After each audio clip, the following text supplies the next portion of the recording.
is opposing us, has appointed a lawyer, and that lawyer has put forward a legal paper before the court. We don't know why, but we are fighting with the government of Canada.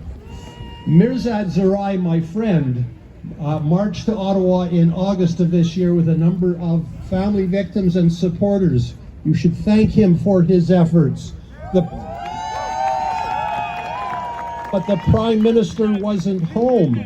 And so Mirzad went back to Ottawa in early October and had a meeting with the Prime Minister. The next day, the Prime Minister issued a very important statement. For the first time, the Canadian government called this event a crime. Up until this point, our government had called it an accident, but they called it a crime, consistent with the court judgment.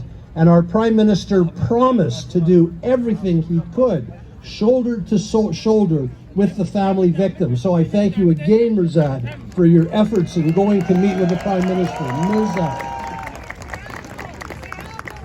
I hope that we will get a court order to allow us to seize and sell former diplomatic property in Ottawa. And if we are successful, I hope you will come to the press conference on the front lawn of the embassy at 245 Metcalfe Street in Ottawa. Let us hope.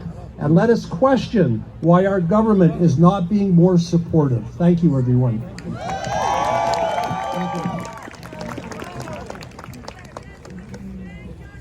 خیلی ممنون از همه عزیزانی که تشریف آوردن اینجا. من مرزاد زارعی ام، بابای آراد.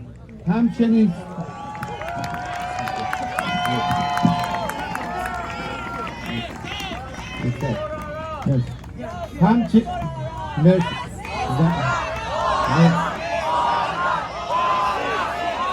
Justice for Iran, justice for Mahsa, justice for Nika, justice for every single person being killed for the past 43 years from the murderer regime of Iran. Not only Arad, for everyone.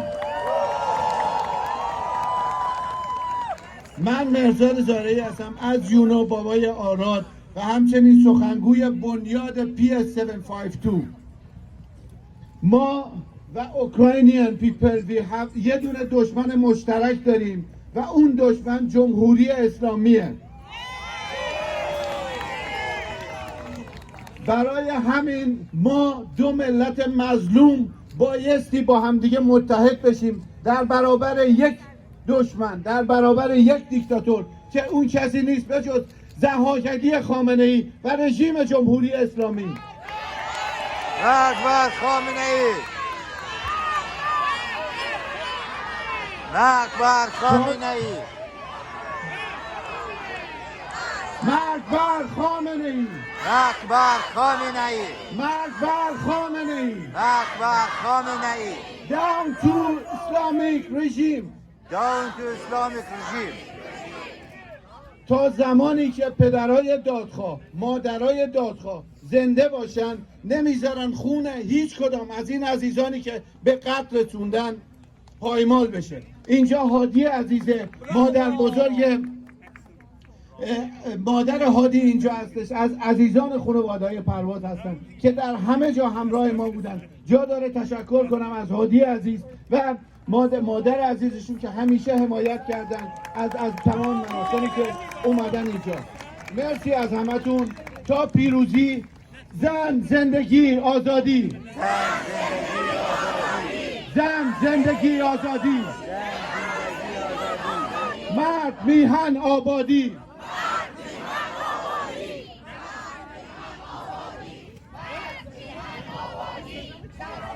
Ladies and gentlemen, let me introduce the President of the Ukrainian Canadian Congress.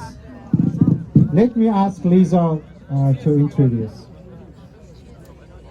This is Pani Alexandra Hichi, President of the Ukrainian Canadian Congress. Thank you. On the 11th day of the 11th hour of the 11th month in 1918, World War I ended. And since then, every year on this day, people around the world remember those who paid the ultimate price for freedom and democracy. They remember our war veterans, And unfortunately, every year there are new veterans that we add to this remembrance. Yesterday, at the commemoration at the National Memorial in Ottawa, Ukrainian veterans who have given their lives for freedom were remembered.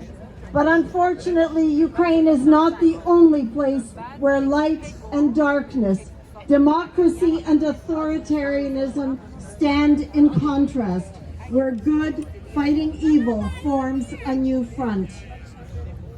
The death of Mahsa Amini at the hands of the repressive IRGC created another front in the war of good and evil. Her death sparked the biggest anti-government protests that Iran has seen in many years.